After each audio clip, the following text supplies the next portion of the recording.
13장 13절에서 23절의 말씀은 여러분들이 이미 읽은 걸로 알고 그 말씀을 대표할 수 있는 말씀이 뭔가 묵상하는 중에 특별히 베드로전서 5장 5절의 말씀으로 이 말씀을 대표해서 은혜를 나누고자 합니다. 베드로전서 5장 5절의 말씀은 젊은 자들아 이와 같이 장로들에게 순복하고 다 서로 겸손으로 허리를 동이라. 하나님이 교만한 자를 대적하시되 겸손한 자에게 은혜를 주시느니라 하는 말씀이었습니다. 자, 그러면 왜 사무엘상 13장 13절에서 23절의 말씀을 가지고 제가 이 말씀을 택했느냐. 그 사무엘상 13장 이 말씀이요. 사울의 자신감, 아주 자신만만한 사울의 모습을 볼 수 있기 때문에 그렇습니다. 어떤 사람은 사울이 30에 왕이 됐다고 하고 어떤 사람은 사울이 40에 왕이 됐다고도 합니다. 뭐 그것이 우리에게 중요하지는 않습니다. 어쨌든 그는 젊은 나이에 왕이 됐습니다.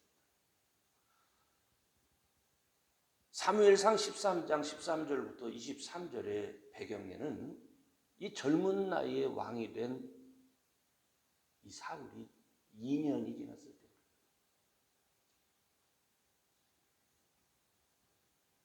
그 2년 동안에 사울이 어떻게 변했는지를 우리가 한번 살펴볼 필요가 있습니다. 하나님의 선택을 받고 사무엘에게 기름을 받았던 그 시절의 사울은 대단히 소심하고 여전히 반신반의하던 사람이었습니다. 어떻게 나 같은 것을 하나님이 택하셨지? 어떻게 나 같은 것을?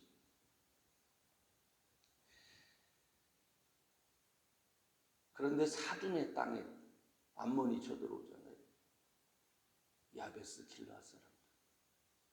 베냐민 지파가 멸절 당할 때 야베스 길르앗 사람들이 이스라엘 사람들에 의해서 다시 진멸당하고 그 아내들을 베냐민 사람들에게 아내로 가져다 주잖아요.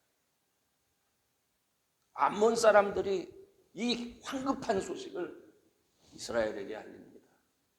특히 기브아가 어디입니까? 베냐민 기브아. 사울이 살던 데 아니에요.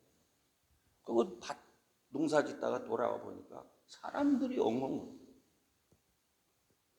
그렇지, 어머니 외할아버지 외삼촌이 지금 곧 있으면 눈알이 뽑히고 죽을 상황이니까 이거 어떻게 하면 좋겠냐. 그 소식을 기름 부음을 받은 사울이 듣고는 또 그 가운데 소를 각을 뜨고 보내는 중에 하나님의 성령, 하나님의 신이 그에게 임하게 됩니다. 그 소심했던 이 사울이 그 가운데서 이스라엘 사람들을 모아가지고 전투를 해서 엄청난 승리를 이루게 되죠. 이 엄청난 승리 가운데서 어떤 일이 벌어집니까? 사무엘이 사람들 앞에 사울을 세우고 이 전폭적인 지지를 받는 데서 대관식이 거행됩니다. 대관식이 거행됩니다. 자, 인간적인 영광을 맛보며 길갈이 수도로 정해집니다. 인간적 자신감이 도를 넘어서 점차 교만한 사람으로 변합니다. 뿐만 아니라 구원을 받은 길르앗 야베스 사람들은 어떻게, 역시 우리 사위 내 새끼 최고다. 계속적인 칭찬을 받았겠죠. 바로 그런 교만함이 하나님의 간섭하심과 하나님의 종 사무엘의 말에 귀를 기울이는 것에 점점 그로 하여금 싫어하게 됩니다. 오히려 하나님의 간섭하심과 사무엘이 말하는 것이 귀찮아. 내가 다 알아서 잘할 수 있는 거예요. 그래서 이것을 배경으로 해서 오늘 사무엘상 13장 13절부터 23절에 제가 주목하고자 하는 말씀은 첫 번째로는 사무엘이 사울에게 말하는 거예요. 왕이 망명되이 행했습니다. 왕의 하나님 여호와께서 왕에게 명하신 명령을 지키지 아니했습니다. 여러분, 뭐가 망령된 행실입니까? 뭐가 망령된 행실입니까? 인간적으로는 나이 많은 사무엘이 지금 전투를 앞두고 진영을 구성하고 있는데 백성들이 쫄아가는 거예요. 이 백성들이 흩어지기 전에 나가서 치야 되는데 너무너무 겁내하는 그 백성 앞에 사무엘이 노구를 이끌고 오지는 않는 거예요. 인간적으로 이해가 됩니다. 야, 이러다가 다 흩어지면 어떻게 하냐. 야, 오기 전에 갖고 와라. 내가 해야 돼. 이게 치명적인 잘못이야. 왜? 이스라엘의 왕은 누가 왕입니까?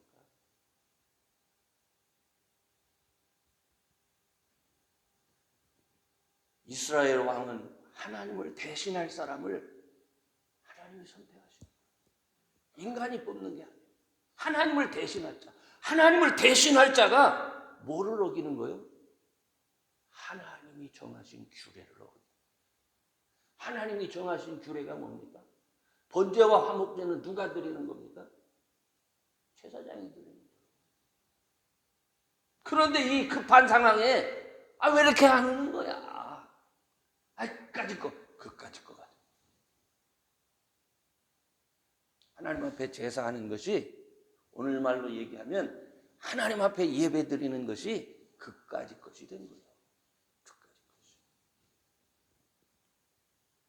선지자를 방문할 때, 사울을 만날 때 예물을 준비하던 이 사울이 왜 이렇게 변질됐을까요? 넘치는 은혜가 있었고 수줍고 겸손했던 사울을 무엇이 그렇게 교만하게 만들었을까요? 이 교만이 사람으로 하여금 넘어서는 안 될 선을 넘게 만든다. 이게 하나님의 일인지 이게 나의 일인지를 구분하지 못하도록 만드는 거예요. 여러분, 오늘날의 문제가 뭔지 아십니까? 오늘날 교회와 오늘날 많은 사람들이 성령의 일과 사람의 일을 구분하지 못합니다. 뭐든지 인간의 이성으로 생각하고 이성으로 판단하고 예수를 믿고 하나님의 자녀가 된 사람들은 성령의 사람들입니다. 성령의 인도하심을 따라 순종하는 것이지 내 이성으로 판단해가지고 내가 생각하고 내가 옳다 하는 것을 주장하는 사람들이 아니에요.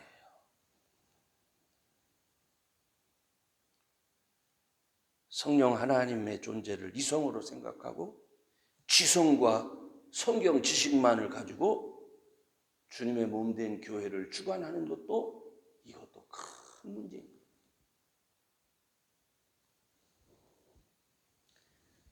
그런즉 사도 바울이 말하죠. 선줄로 생각하는 자는 넘어질까 조심하라. 목사님들 특별히 목사 안수만 받으면 내가 선줄로 알아요. 이때부터 시작이요. 시작도 하기 전에 교만해진 사람들을 제가 수없이 많이 봤어요.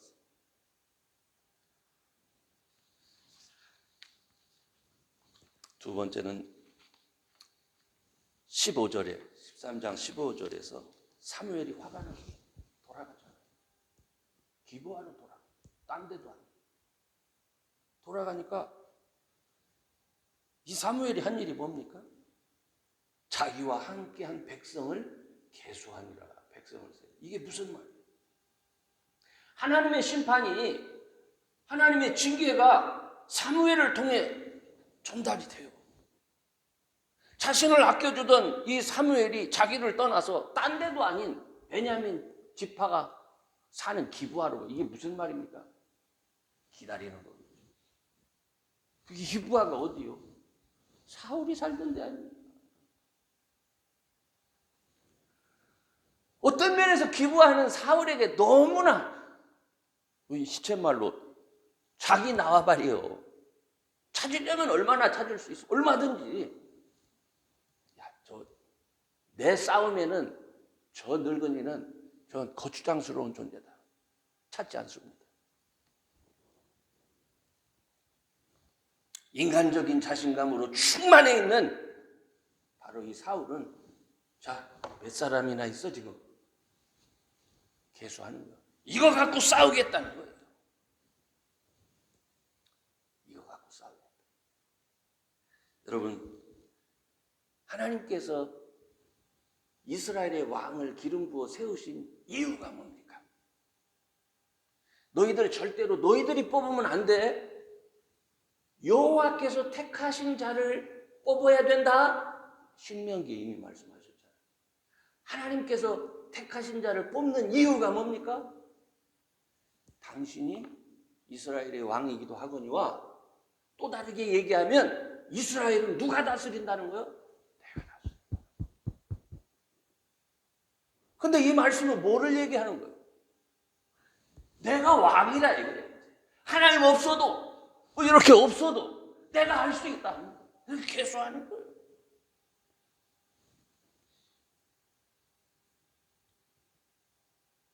오늘날 우리가 어렵고 힘든 상황에 빠질 때가 많습니다. 그때 우리가 해야 될 일은 뭐예요? 하나님, 나의 문제가 무엇입니까? 자기를 돌아보면서 하나님의 도우심을 구하는 게 아니라 하나님 없어도 돼. 기도 안 해도 돼. 내가 해버릴 거야. 이 교만이 끝을 몰라요. 끝을 몰라. 저도 제 자신을 생각하면서 늘 내가 지난주 우리 교우들하고 설교하면서 나라는 사람을 분자로 이렇게 쪼개가지고 마냥 말한다면 남는 게 뭘까? 그냥 교만만 남을 것 같아. 나라는 존재 자체가 교만이야.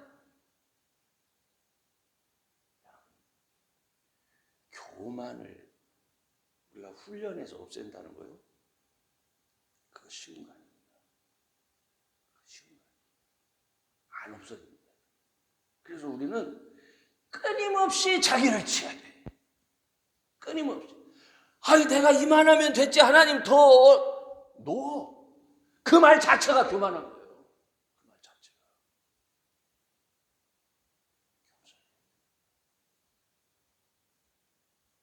하나님이 나를 통해서 일하시다. 주님, 저 붙들어 주세요. 마지막 세 번째로 제가 주목하는 건 뭡니까? 22절인데 싸우는 날에 사울과 요나담과 함께한 백성의 손에는 칼이나 창이 없고 오직 사울과 그 아들 요나담에게만 있느니라. 이게 무슨 말입니까?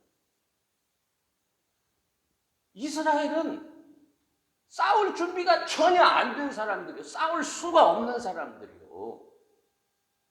왕은 자기 백성을 어떻게 지키는 사람이에요.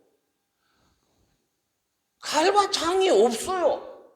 이런 사람들을 데리고 싸우겠다는 거예요. 누가? 사울이. 쇠로 만든 칼과 창은 누구에게만 있는 거예요? 자기와 자기 아들 요나단에게만 있는 거예요. 기가 막힌 얘기예요. 이 풍전등화 같은 위기 속에서 하나님은 이스라엘을 어떻게 구할 것인가?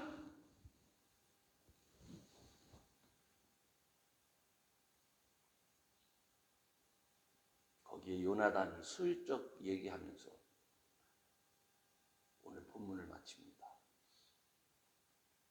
요나단을 하나님을 의지하는 하나님의 사람, 다행히 그 아들 요나단이 있었다는 것을 슬쩍 보여주면서 오늘 본문을 마쳐요. 제가 오늘 이 말씀을 이렇게 묵상하면서 왜 다윗이 그렇게 긴 시간 동안 다음에 세워질 다윗 왕이 그렇게 긴 세월 동안 고난을 받았을까? 여러분, 저는요 이렇게 묵상하면 다윗이라는 사람은 오늘 본문과는 상관없는데 교만해지려면 더 교만해지는 사람이 다윗입니다. 정말 위대하지 않습니까? 어렸을 때부터. 그런데 왜 이 과정을 다 봤어요? 하나님께 버림을 받고